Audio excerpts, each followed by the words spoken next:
Assalamualaikum warahmatullahi wabarakatuh.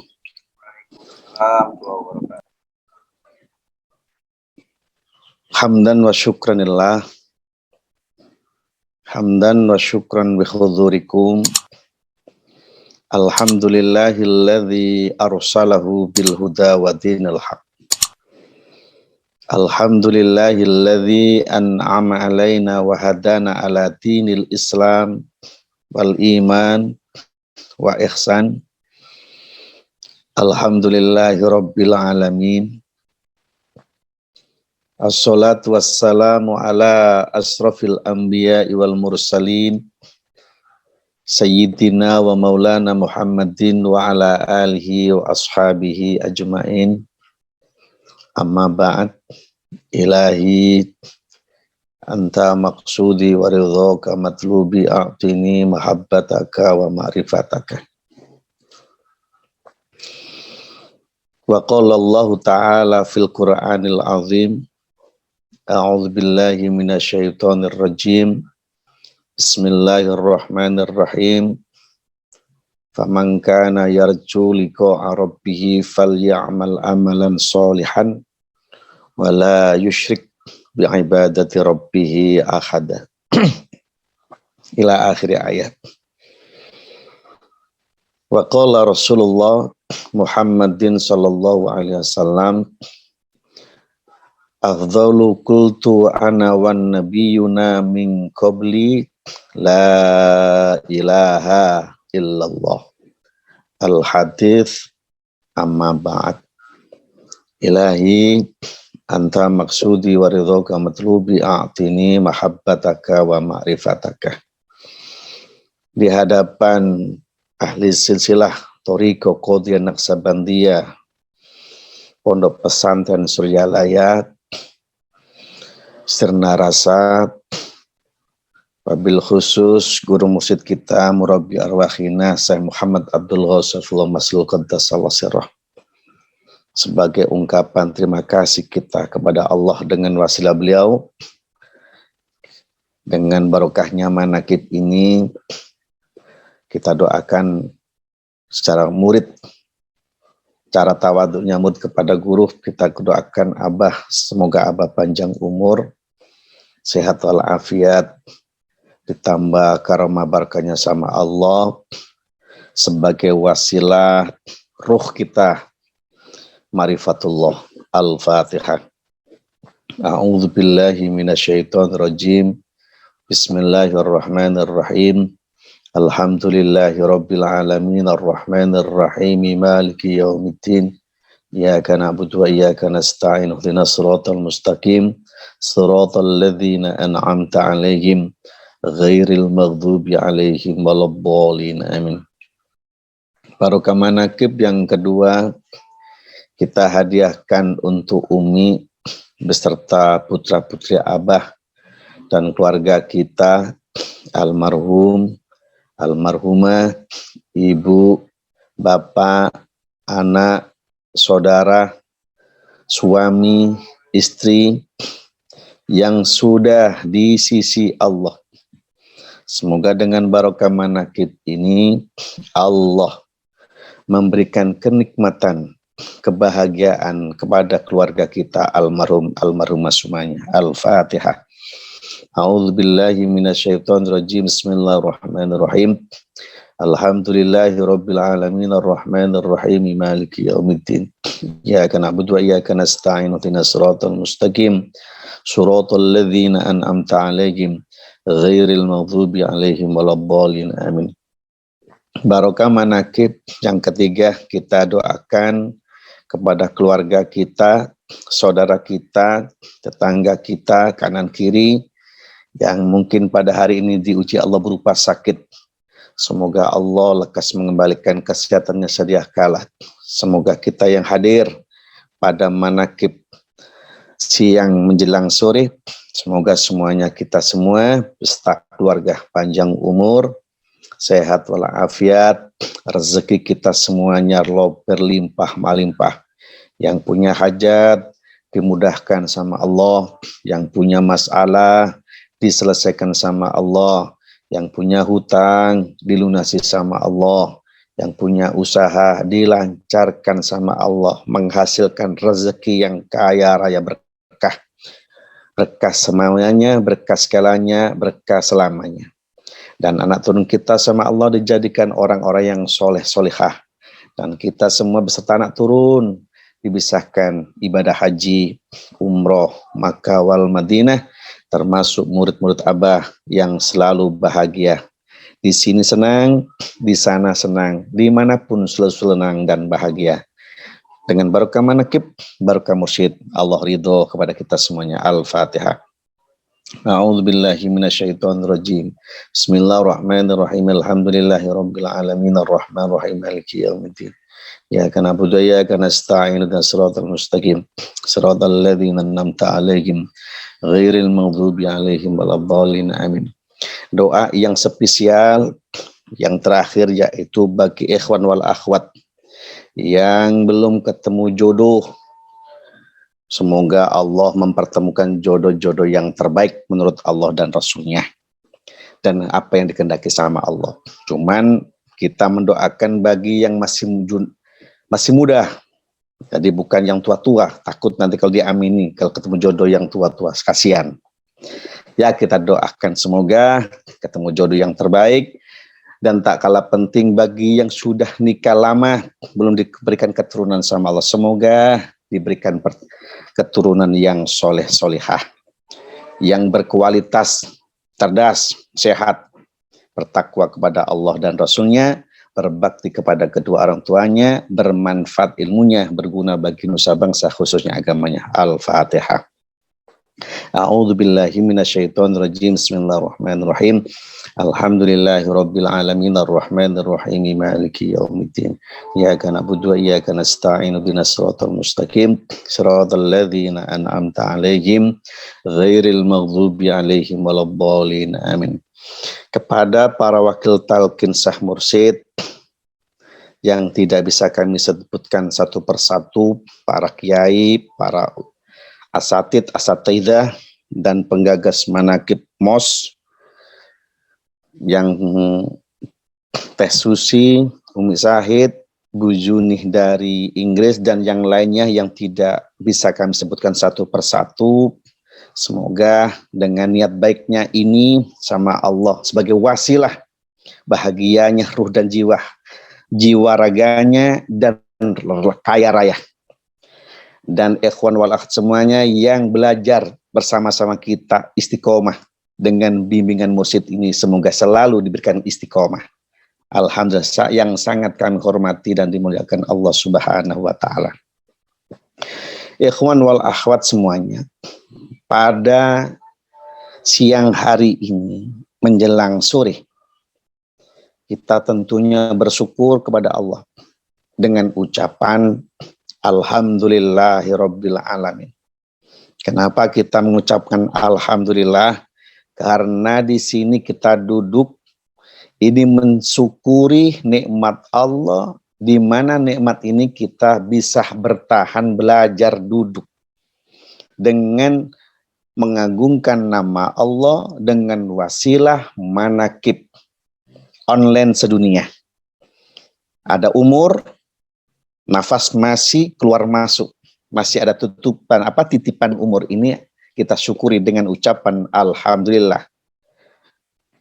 Ucapan alhamdulillah ini sesungguhnya bukan untuk Allah. Ucapan alhamdulillah itu untuk mensyukuri nikmatnya Allah. Maka tidak mungkin kita selalu mengucap alhamdulillah itu banyak, cuman qalilan sedikit. Tidak mungkin kita selalu alhamdulillah, alhamdulillah. Itu kalau di masjid. Tapi bagi kita ini diajari sama guru mursyid, bukan syukur cuman di nikmat, tapi langsung diajari bagaimana bersyukur yang memberikan nikmat Allah Subhanahu wa taala. Idza dzakartani syakartani, idza nasitani kafartani. Jika kalian ingat kepadaku, ini hadis Rasul, berarti syukur kepada Allah. kepadaku, kata Allah, jika kalian tidak mau berzikir kepadaku, bagian termasuk orang yang kufur kepada kata Allah. Maka kita sama guru musik dikasih alat, di mana alatnya zikir khafi. Di mana zikirnya? Zikirnya di hati, bukan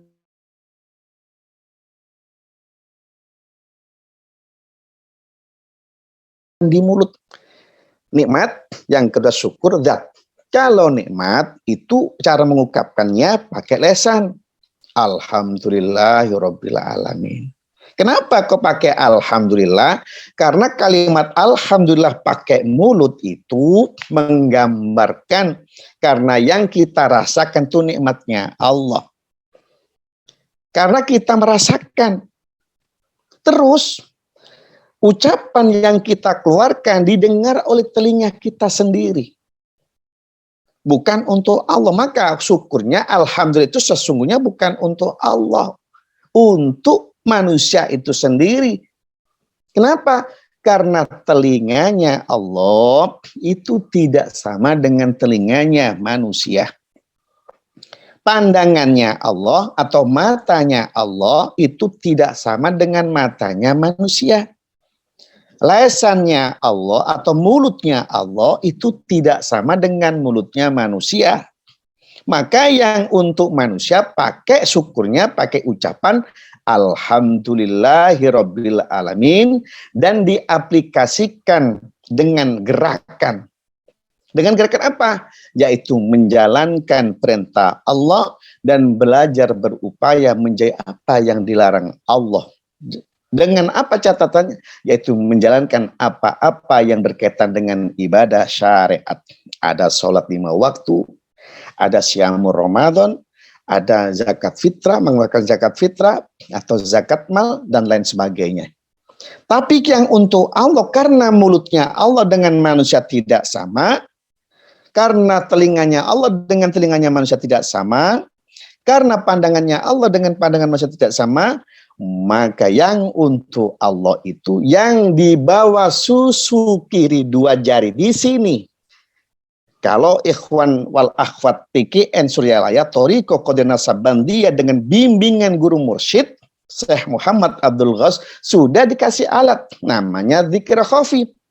Bukan di dalam hatinya zikir khafi, bukan, artinya hanya saja zikir khafi.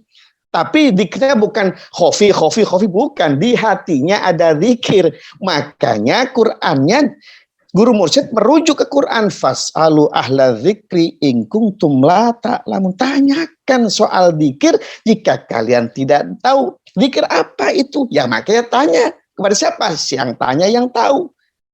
Karena semua ulama itu punya kelebihan. Makanya kita bertanya kepada ulama. Merujuk hadis Rasul, al ulama'u warasatul anbiya. Ulama itu pewarisnya para nabi. Cuman kalimat ulama itu masih besar, global, garis besar. Maka di dalam kitab Nasoihul Ibad itu diperinci. Ada sarannya, keterangannya, ada ulama tabligh, ada ulama hukum fikih, ada ulama hal. Siapakah ulama tabligh? Ulama tabligh itu ulama ceramah yang biasanya naik panggung atau podium atau ceramah pengajian umum. Itu ulama ceramah. Ada lagi ulama hukum, ulama yang di bidang hukum, yang bisa menentukan ini haram, halal, mubah, makruh, sunnah, dan sebagainya. Itu ulama fikih. Ada juga ulama hal. Siapakah ulama hal? Ulama hal itu ulama tingkah. Tingkah apanya? Duduknya, berdirinya, dimanapun beliau berada selalu ingat Allah, berzikir.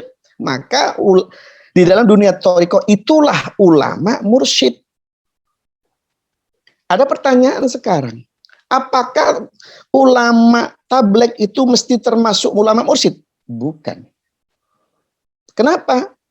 Karena ulama yang ceramah agama yang di atas mimbar itu bukan berarti ulama mursyid. Tapi kalau ulama mursyid itu pasti bisa ceramah agama.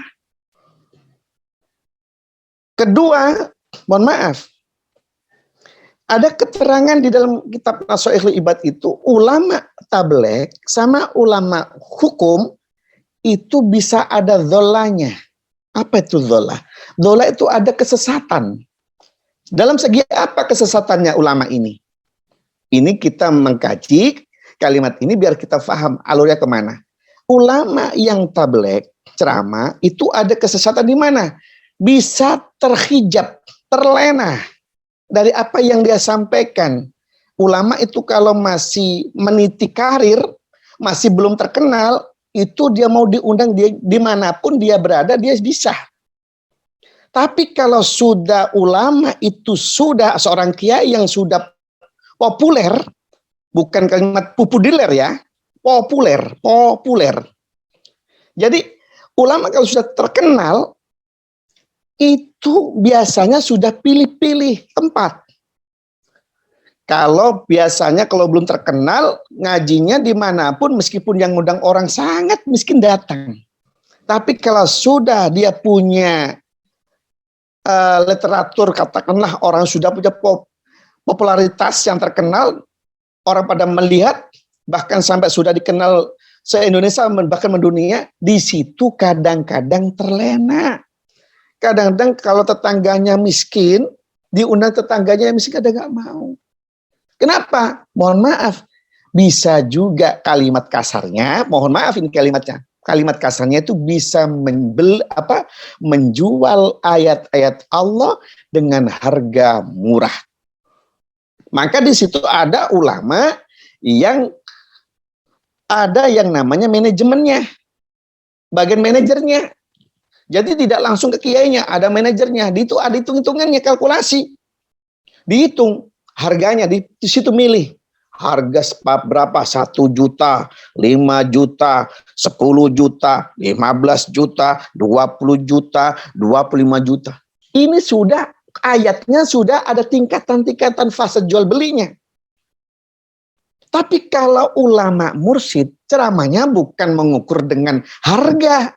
Tapi memang beliau itu menyeramahkan, mensiarkan Quran dan hadis untuk diamalkan.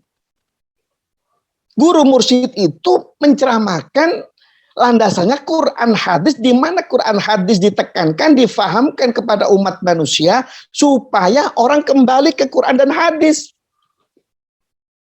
Dari Quran hadis inilah kita berzikir. Ada kalimat zikir jahar, ada zikir khafi, itu rujukannya Quran dan hadis. Bukan menjual ayat, justru ulama mursyid menyampaikan ayat-ayat Allah supaya orang itu berlandaskan Quran dan hadis untuk berzikir, tujuannya kepada Allah, bukan menjual ayat. Jadi ulama ceramah sama ulama mursyid sama tapi tak sama.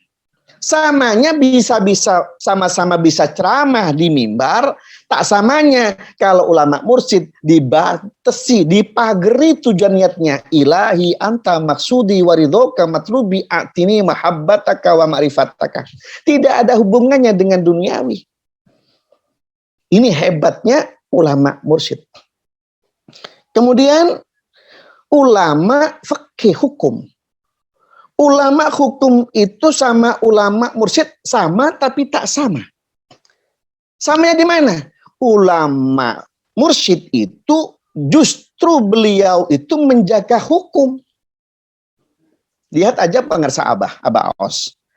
Abah itu kalau musafaha sama-sama muridnya kepada murid-muridnya, Abah tahu mana yang tangannya dijulurkan, ditunjukkan kepada ikhwan wal akhwat, kepada murid-muridnya, mana yang dipakai serban, ditutup. Itu menggambarkan bahwa guru mursyid itu ahli fikih, ahli hukum, tidak asal comot, tidak asal salaman sama orang itu tangannya ditempelkan. Tidak. Jadi ulama mursyid itu sampai Abah mengatakan, mohon maaf ini, biar kita paham benar. Guru mursyid itu sampai secara umum rokok, ini contoh rokok Allah. Ini ketika Abah mengeluarkan maklumat tanggalkan rokok.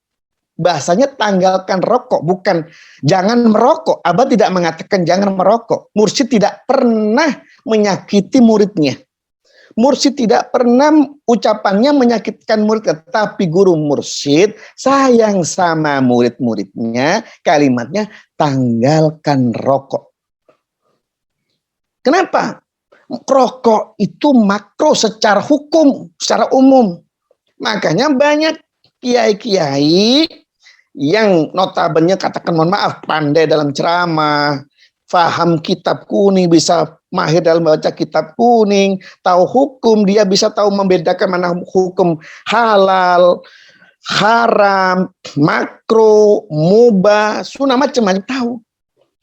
Dipilah-pilah itu pun katakanlah karena rokok itu wilayahnya makro, ini orientasinya apa makro itu? Makro itu andaikan ditinggalkan pun tidak apa-apa, dirasakan juga masalah. Kan gitu. Dan guru mursyid, jangankan soal makro, sesuatu yang memang banyak memberikan mudorot, langsung hukumnya cuma dua. Halal, haram. Wajib, sunnah. Maka guru mursyid mengatakan, rokok, Abah maklumatkan, tanggalkan rokok itu satu. Itu hal-hal yang satu, banyak mudorotnya. Banyak orang, terutama bapak-bapak, orang laki-laki, itu bisa beli rokok. Dalam sehari kadang sampai habis satu pak, bahkan 2 pak, 3 pak. Itu untuk dirinya sendiri. Tapi kadang-kadang ketika anaknya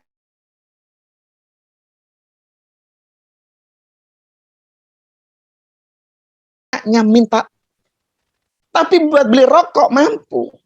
Bayangkan, andaikan orang itu tidak merokok, otomatis uangnya banyak manfaatnya untuk keluarganya. Bisa beli beras untuk makan, bisa beli cabai, bisa beli garam, bisa buat beli buku, biar bisa buat bayar SPP. Ini manfaatnya jika orang menanggalkan rokok secara ekonomi. Secara kesehatan, tidak ada namanya asap. Apa keuntungannya? Tetap itu racun. Walaupun toh ada orang punya kekebalan tubuh, tidak sampai sakit, tapi pada dasarnya itu juga racun. Tidak ada kemanfaatan. Ini guru mursyid langsung mengatakan tanggalkan.